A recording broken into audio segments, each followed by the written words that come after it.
আলহামদুলিল্লাহ, আমি খুবই ভাগ্যবতী একটা মেয়ে বলতে পারেন। চাকরি করার কারণে দূরে থাকা হয়, তাই মাঝে মাঝে হাজব্যান্ড আমাকে দেখতে আসে। সারাদিন অফিস করে আসার পরে যখন হেসেলে যেতে হয়, হাজব্যান্ড আমার সাথে সাথে গিয়ে বলে তোমাকে কি করে দিতে হবে। সে নিজে থেকেই তরকারি কেটে দেয়, পেঁয়াজ কেটে দেয়, মরিচ কেটে দেয়, এটা ওটা আগিয়ে দেয়, খাবার পানি এনে দিয়ে বলে পানিটা খেয়ে নাও, তুমি অনেক ঘামিয়ে গিয়েছো, তোমার অনেক কষ্ট হচ্ছে। এটা যে একটা মেয়ের জন্য কত শান্তির। আলহামদুলিল্লাহ।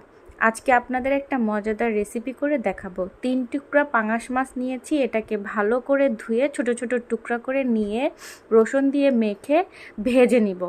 এরপর বড় বড় করে পেঁয়াজ দিব, হলুদ দিব, মরিচ দিব, একটু আদা বাটাও দিয়ে দিব।